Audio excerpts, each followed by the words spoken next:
नमस्कार स्टूडेंट्स, आइए आज आपको लिए चलते हैं एसएससी जीडी का सपना लेकर जो आप बढ़ रहे हैं। 90 क्लासेज का वो बैच जिसमें आप एक थिंक प्रोसेस जनरेट कर रहे हैं। क्लास नंबर है 62।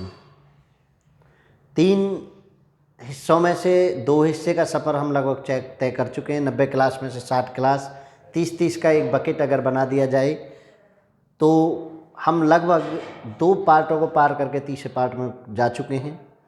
तो 2 पार्टों में आप इतना तो समझ ही गए होंगे कि एसएससी जीडी किस लेवल का क्वेश्चन पूछ रही है। आज की जो क्लास आपकी होने वाली है वो एवरेज औसत की क्लास होने वाली है और डेली आपको 10 बजे से 12 बजे के बीच में एक क्लास मिल जाती है। और देखेंगे कि ज़्यादा क्लासों की ज़रूरत हुई तो ज़्यादा क्लास भी आपको देंगे। तो देर नहीं करते हैं, क्लासेज में देर नहीं करते हैं बिल्कुल भी, और क्लास को जो है हम उस हिसाब से तैयार करके लाए हैं और एक थिंक प्रोसेस जनरेट करना है। जैसा आप मानते हैं कि मुझे संपूर्ण नहीं पढ़ाना है, मुझे एक थिंक प्रोसेस जनरेट करना है, क्योंकि संपूर्ण पढ़ने के लिए आप मुझे स्टैंडर क्लासेज के बाकी चीज़ प्लेलिस्ट में चेक कर सकते हैं। तो यहाँ हम एक थिंक प्रोसेस जनरेट कर रहे हैं। क्विक सोचना, क्विक लर्निंग और क्विक रेस्पॉन्स का जो एक तरीका हम अपनाए हुए हैं उस तरीके को लेकर हम काम कर रहे हैं। तो चलिए एवरेज की क्लास को स्टार्ट करते हैं। आज का पहला क्वेश्चन एवरेज की क्लास का बहुत सिंपल से शुरू करेंगे। 4 क्रमागत सम संख्याओं का औसत 27 है। 4 क्रमागत सम संख्या है तो देखिए ऐसे अगर मैं ले लूँ 1 2 3 4 तो बीच में आएगी 27। इससे ऊपर अगर मैं सम संख्या लूँ तो 28 और 30, और यहाँ मैं लूँ तो 26 और 24। मतलब आप समझ लीजिए किस हिसाब से हो रहा है, ठीक है ना। तो आप इस तरीके से चीज़ें समझ सकते हैं। तो कितना हो गया? उन्होंने कहा सबसे बड़ी संख्या कौन सी होगी, तो आप देखिए सबसे बड़ी संख्या कौन सी? 30। ये आपका आंसर।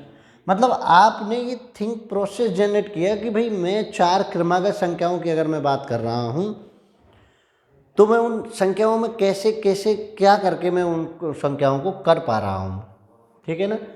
तो आप समझिए 4 क्रमागत सम संख्याएँ हैं, 6 क्रमागत सम संख्याएँ होती हैं, उनका एवरेज कुछ दे दिया जाता, तब मैं क्या कर रहा होता। कोई भी एक आइडियोलॉजी आप बना लीजिए तो बिल्कुल इस तरीके से आप उसको कवर अप कर सकते हैं। तो ज़्यादा कुछ नहीं, इस तरह के क्वेश्चन में आप क्रमागत में ऐसा कुछ करके कर सकते हैं। नेक्स्ट क्वेश्चन आप बढ़िए। चलिए ज़्यादा लंबी क्लास नहीं करेंगे, आराम से प्यार से पढ़ेंगे, ठीक है। 10 से 12 क्वेश्चन हम कंटिन्यूसली कराते हैं एक क्लास में, तो आप बिल्कुल उसी फेज में उसी अंदाज में करेंगे। क्वेश्चन पढ़िए। 8 व्यक्तियों का समूह का औसत वजन 2.5 किलो बढ़ जाता है जब 54 किलो वजन का एक व्यक्ति की जगह एक नया व्यक्ति ले लेता है। भाई 54 किलो वजन का एक व्यक्ति था, ठीक है, और किसी नए व्यक्ति ने उसका जो है आपको वजन वो ले लिया है, उसने स्थान ले लिया 54 किलो व्यक्ति के जगह पर। तो अब देखिए कि 2.5 किलो वेट बढ़ गया है। तो सीधा सा सिंपल है, 8 व्यक्तियों के समूह का औसत वजन 2.5 किलो बढ़ जाता है जब 54 किलो के एक व्यक्ति की जगह लिया है किसी नए व्यक्ति ने। तो मतलब नंबर ऑफ पीपल तो 8 के 8 ही रहेंगे और 2.5 किलो वजन के हिसाब से बढ़ गया है। 2.5 किलो वजन के हिसाब से बढ़ गया है। तो अब आपको देखिए आने वाला यानी कम, मैं ऐसे लिख देता हूँ, कम फॉर्मूले से कर लीजिए, कम इक्वल टू गो, कम इक्वल टू गो, कम इक्वल टू गो प्लस माइनस समिति संख्या, संख्या मल्टीप्लाई कमी या वृद्धि, कमी या वृद्धि। चलिए कम आने वाले का ही बताना है, जाने वाला कितने का था? 54 का, वृद्धि हुई है प्लस कितने की? 8 गुना 2.5 की। 54 प्लस के 8 दूनी 16 20, 54 और 20 कितने हो गए? 74 kg का।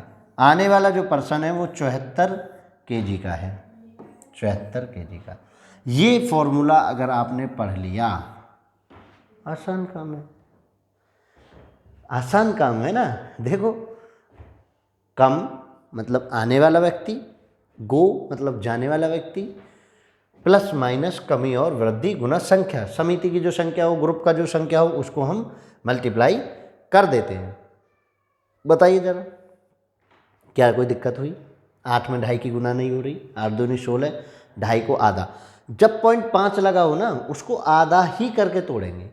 जब 0.5 लगा हो उसको हमेशा से आधा ही करके मानेंगे, आप ये समझ लीजिए।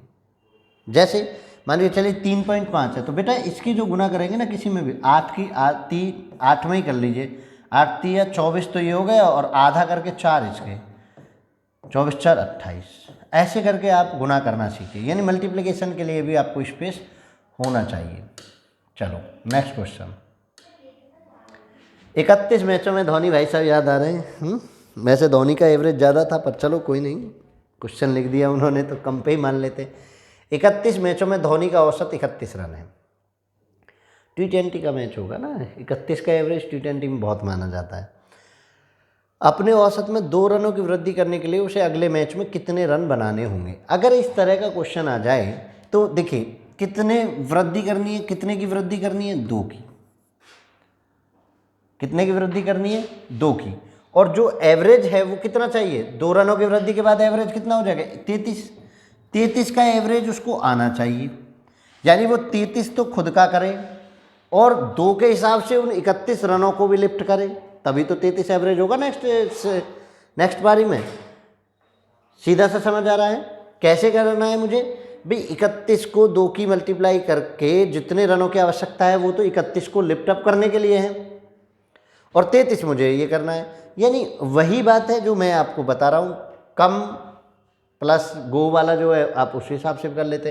लेकिन अब देखें 31 6 दूनी 31 दूनी 62 और 33 रन, ये कितने रन बनाने होंगे उसको, 3 2 5 और 6 3 9, 95 रन भाई साहब को बनाने होंगे, तब जाके वो नेक्स्ट 32 मैचों के बाद उनका जो एवरेज होगा वो 33 का एवरेज होगा। समझ पा रहे हैं ना। यानी आप ये समझ लीजिए कि पिक जो करना है प्रीवियस को कर दीजिए और फिर नेक्स्ट के लिए न्यू एवरेज जो है उसको रख दीजिए। तो इस तरीके से आप, कुछ लोग ऐसे टेबल बनाते हैं कि 31 पे 31 है, 2 का बड़ा 33 ऐसे, और यहाँ 1 32 पारी हो जाएंगे, प्लस के 2 रन का वो चाहिए, और कहते हैं कि 31 गुना 2 और इसमें जाके जोड़ दो भैया 62, तो ये भी 95। तो ऐसे भी कुछ तरीके हैं, और मैं सीधा सिंपल सोचना सिखा रहा हूँ कि ऐसे क्यों हम रटें कि ऐसे प्लस करना है, इसकी गुना करनी है, ऐसे क्या करना है। मैं अपना वो तरीका ईजाद करूँ जो पेपर में मुझे प्रेशर ना दे। ये बन जाती है एक ट्रिक कि भैया ऐसे कुछ करना होता है, प्लस का 1 प्लस का 2 ऐसे गुना करना है, 31 की इसमें, इसकी गुना करके इसमें और इसमें जोड़ दे। मैं ऐसा करने क्यों जाऊँ, मैं अननेसेसरी प्रेशर डेवलप क्यों करूँ। मुझे अननेसेसरी प्रेशर से बचना है पेपर में, क्योंकि सब जो खेल है ना वो प्रेशर का है। पूरा जो खेल है, पूरा जो सिनेरियो है, पूरा जो पेपर है वो प्रेशर का ही खेल होता है। प्रेशर रिलीज करना है, प्रेशर को कम मुझे अपनाना है, तो मैं काम कर रहा हूँ। चलो अगला क्वेश्चन बढ़ो, नेक्स्ट क्वेश्चन करो। देखो 17 पारियों में एक क्रिकेटर द्वारा बनाए गए रनों का औसत 34 है। 5 रन अपनी औसत बनाने के लिए उसे अपनी अगली पारी में उस खिलाड़ी को कितने रन बनाने चाहिए। देखो पहले पिकअप का देखो, 17 पारियों को ऊपर उठाने के लिए 5 से 17 पंजे 85 रन तो इसको यहाँ चाहिए केवल। अब 34 का एवरेज है, 34 प्लस 5 39 को इसको यहाँ चाहिए। नेक्स्ट में एवरेज भाई 18वीं पारी में जो 39 का एवरेज है वो भी तो चाहिए।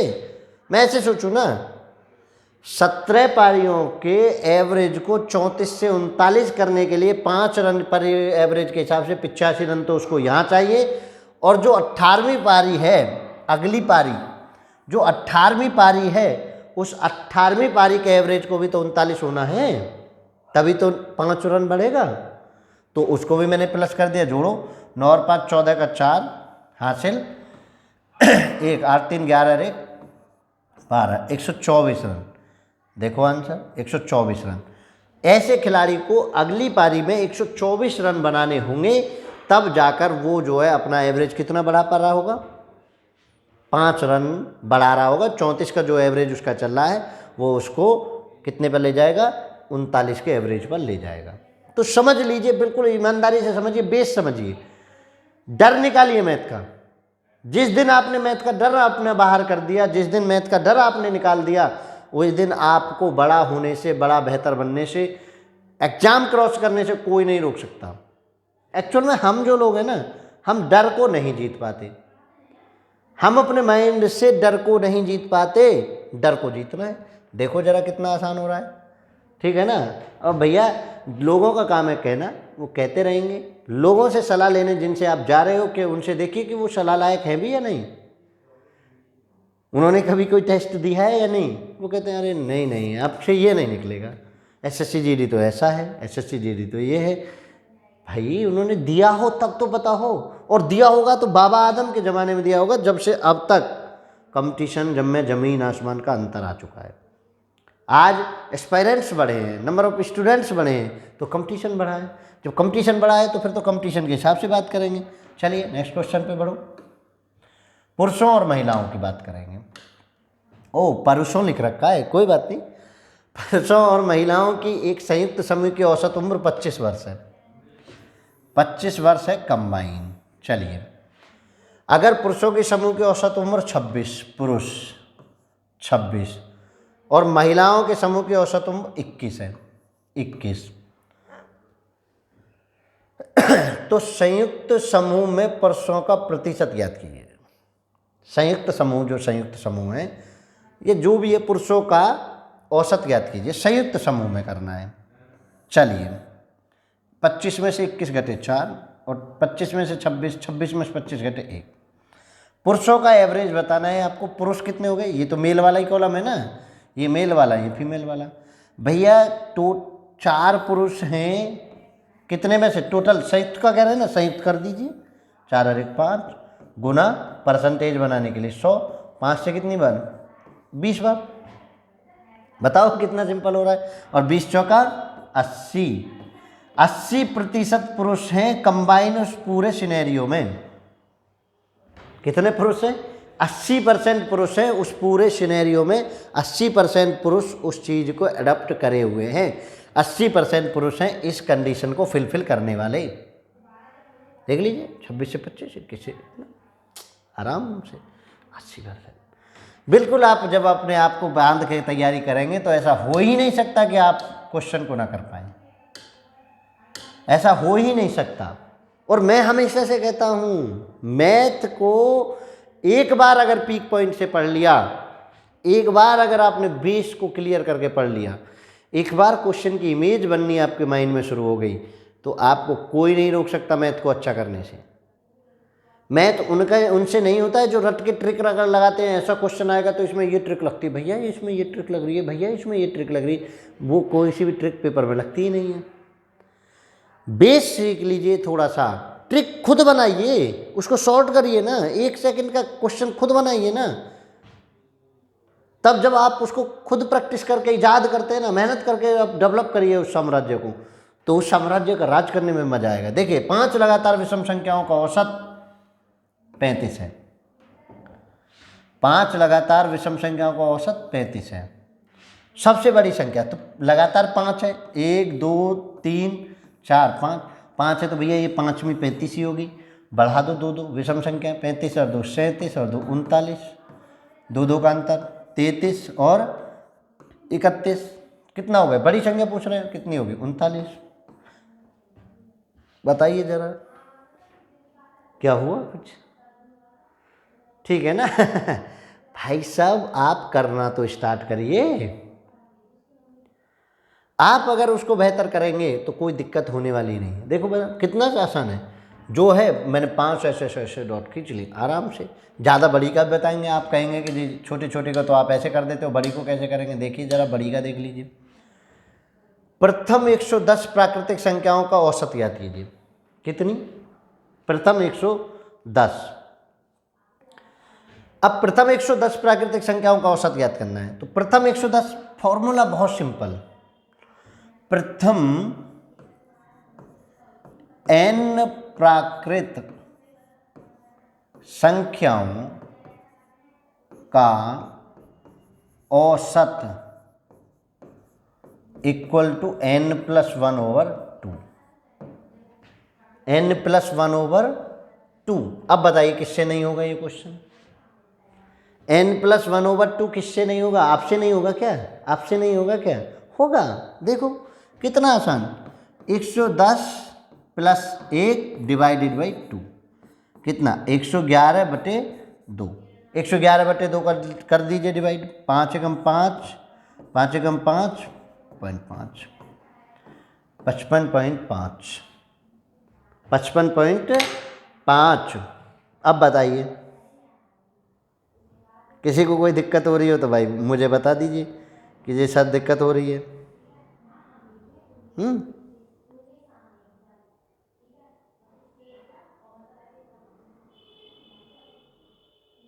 बताइए, किसी को कोई दिक्कत हो रही है क्या?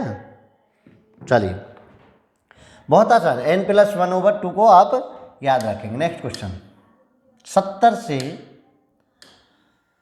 80 के बीच की अभाज्य संख्याओं का औसत ज्ञात करिए। 70 से 80 के बीच की अभाज्य संख्याओं का औसत ज्ञात करिए। स्टूडेंट, हमेशा से आप एक चीज को हमेशा से कान बांध लेना कि अभाज्य संख्या जब भी आप चेक करने जा रहे हों, तो जब हम बचपन में पढ़ रहे होते तो टेबल को चेक कराते थे। मैं कहता हूं केवल 4 संख्याओं पर विचार करने जाइए जिसका लास्ट डिजिट 1 हो, 3 हो, 7 हो और 9 हो। 70 से 80 के बीच की चाहिए। तो पहले मैंने चेक की तो 71, यस। 73, यस।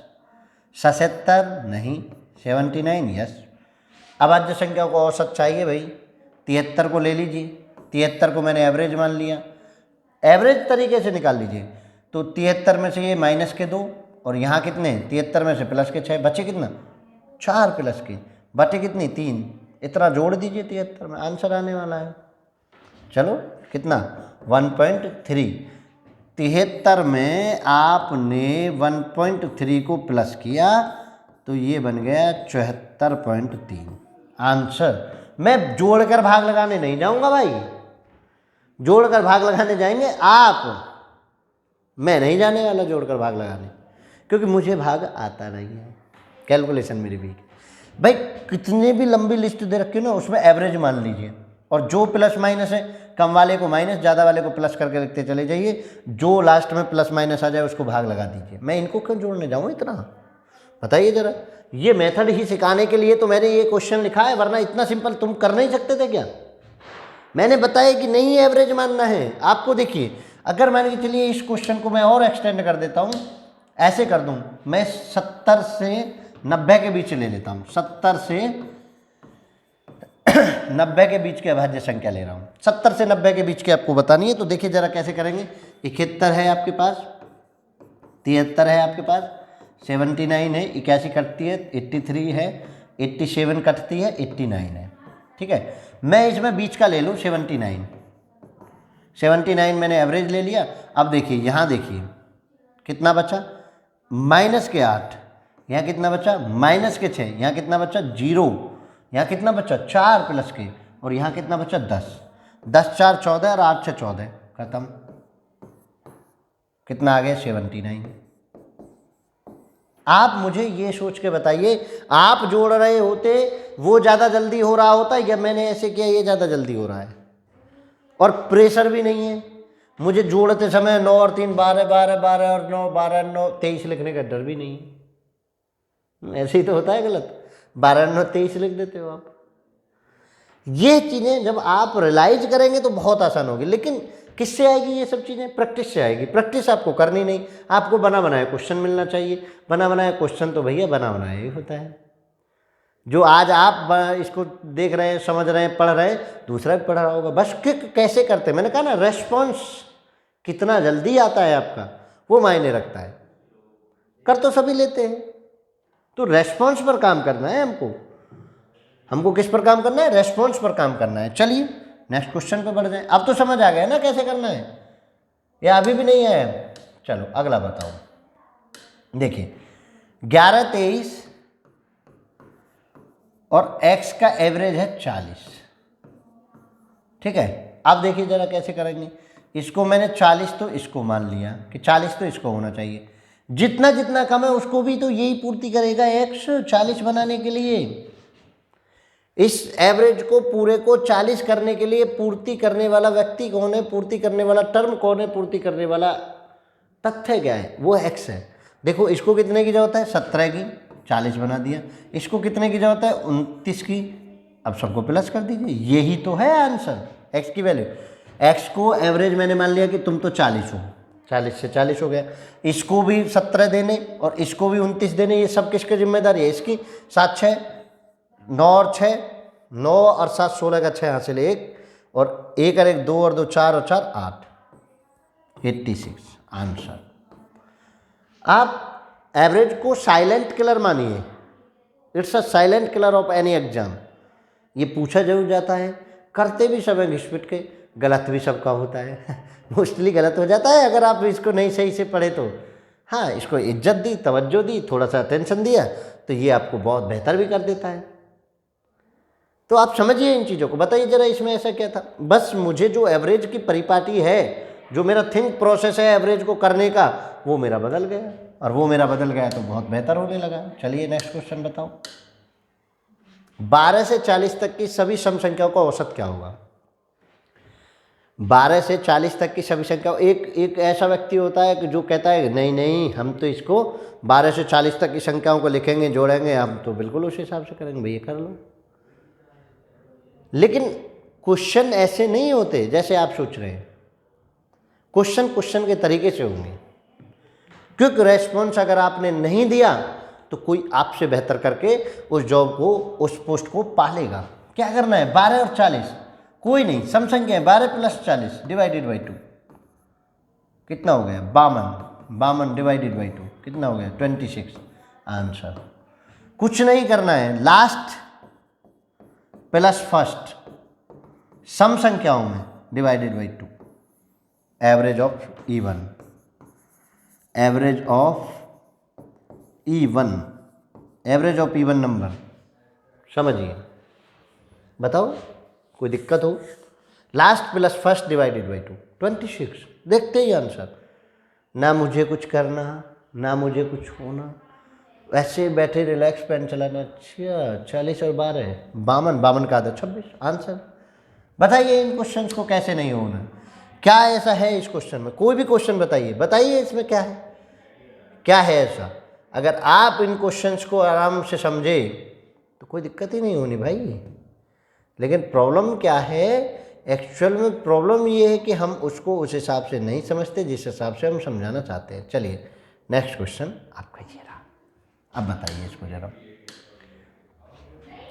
15 छात्रों की औसत आयु 18 वर्ष है। एक नए छात्र की आयु जोड़ जाती है तो एवरेज, यानी 16 का एवरेज उसने कितना कर दिया, 1 वर्ष की कमी हो जाती है। 16 का एवरेज 1 से कमी कर दिया, कितना, 16 उसने कम कर दिया। अगर उसकी एवरेज उम्र में 18 मान लूँ तो 18 को उसने कितना कम किया, 16, माइनस का हो गया ना, क्योंकि कमी हुई है तो माइनस का। तो 18 में 16 घटा दीजिए, कितने, 2 साल का, 2 ईयर का बच्चा है, 2 वर्ष। मुझे बिल्कुल लिटिल बिट सोचना है, मुझे बिल्कुल एग्जैक्ट सोचना है, मुझे केवल उतना सोचना है जितना कमी कितने की, 16 महीने, 16 की कमी कर दी सभी में, अपने को खुद को मिला के। एवरेज कितना था, 18, 18 में 16 की कमी को लेकर आया है वो। जो 18 का एवरेज था उसमें 16 की कमी को लेकर आया, मतलब 16 की कमी को लेकर आया तो वो खुद 2 साल का है, 2 साल का बच्चा है, 2 साल का छात्र है। ठीक है, देख लीजिए, प्ले नर्सरी वर्सरी का भैया स्कूल होगा, प्ले स्कूल होगा। चलिए अगला देखिए,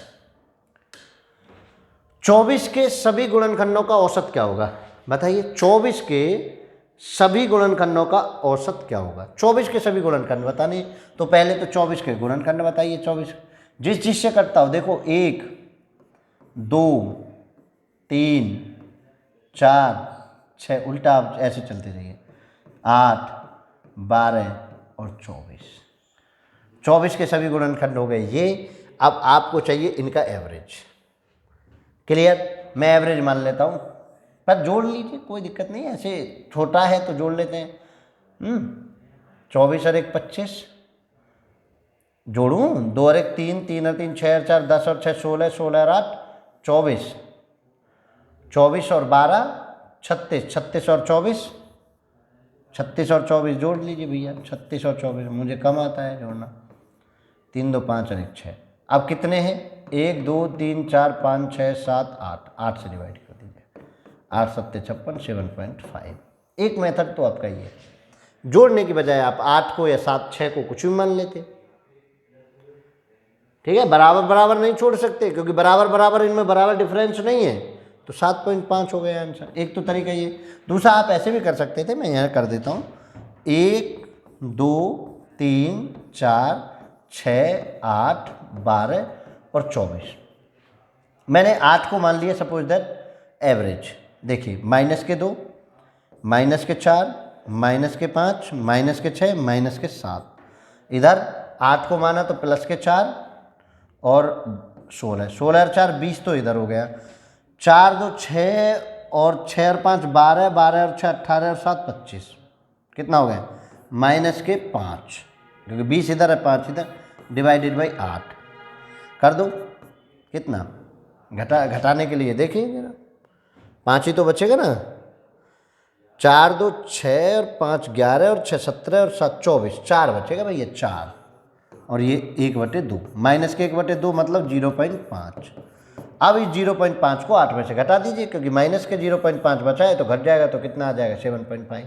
एक तरीका ये भी है, आप इस तरीके से जोड़कर भी कर लेते हैं। आप कहते हैं क्यों झंझट पाले जाए, हाँ चलिए, छोटे में कोई झंझट नहीं पालना, छोटे में आप ऐसे ही जोड़ के कर सकते हैं। लेकिन जब ऊटपटांग नंबर्स आपको दिए हुए हों तब आपको ऐसी बेवकूफ़ी नहीं करनी है, वहाँ आपको एवरेज लेट कर लेना है और लेट करके जो प्लस माइनस आता रहे उसको करते रहना है, ठीक है। कोई दिक्कत किसी को? चलिए नेक्स्ट क्लास, नेक्स्ट क्वेश्चन। 1 से 50 तक की विषम संख्याओं का औसत क्या होगा? अब भाई ये क्वेश्चन जो है कुलांच मांगता है। n लगातार संख्याएं होती तो n लिख देते, लेकिन हम करें कैसे? देखिए इस तरह के क्वेश्चन में जब लगातार विषम संख्याओं की बात करें तो ये देखिए कि 1 से विषम संख्या कितनी? 49, 1 और 49 लास्ट विषम संख्या है। तो सम में भी मैंने बताया था कि सम में भी प्लस होता है, विषम में भी प्लस होता है। तो last plus first divided by 2 odd के लिए, ठीक है। ऑड हो अच्छा इवन हो, ऑड में ऑड नंबर्स लेंगे और इवन में इवन नंबर्स लेंगे। तो कितना हो गया? 49 और 1 50/2, कितना हो गया बेटा? 25। कितना आंसर आ गया आपका? 25 आंसर आ गया। क्लियर है? कोई दिक्कत? किसी प्रकार की कोई दिक्कत हो तो बताइए। बिल्कुल आप सिंपल तरीके से समझिए, नहीं तो आप एन वैन घुमाते रहिए, घुमा फिरा के करते रहिए, तो उस तरीके से हो जाएगा। जैसा आपका मन हो आप ऐसे कर सकते हैं। भाई हमारा काम है केवल आपको दिशा दिखाना, हमारा काम है डायरेक्शन तक पहुंचाना, हमारा काम है आपको बेहतरी के लिए एक थिंक प्रोसेस जनरेट करना। जिस एसएससी जीडी के लिए सपने को लेकर आप क्लासों को ज्वाइन किए हुए हैं, 90 क्लासेज को आप पढ़ रहे हैं, उस एसएससी जीडी के मुकाम तक आपको पहुंचाना हमारा लक्ष्य है और हम सतत प्रयास के द्वारा इस लक्ष्य को अचीव करने की कोशिश करते रहेंगे। चलिए नेक्स्ट क्वेश्चन पे बढ़ो, आपकी क्लास ओवर होती है, ठीक है। आज की क्लास के लिए इतना ही। नेक्स्ट क्लास में फिर एक नए टॉपिक के साथ मिलेंगे, जहां आप फिर दोबारा से आपको थिंक प्रोसेस जनरेट कर रहे होंगे। तो आपको अगर मान के चले कंप्लीट एवरेज चाहिए तो आप एवरेज बाय स्टेनर क्लासेज ये आप सर्च करके आप पढ़ सकते हैं, एवरेज बाय स्टेनर क्लासेज, और वहाँ आपको कंप्लीट एवरेज की वीडियो मिल जाएंगी, कंप्लीट एवरेज की क्लासें मिल जाएंगी और आप वहाँ से बेहतर कर सकते हैं। तो चलिए आज की क्लास में इतना ही, नेक्स्ट क्लास में फिर मिलेंगे, तब तक के लिए आप बने रहिए स्टेनर क्लासेज के साथ। जय हिंद, जय भारत।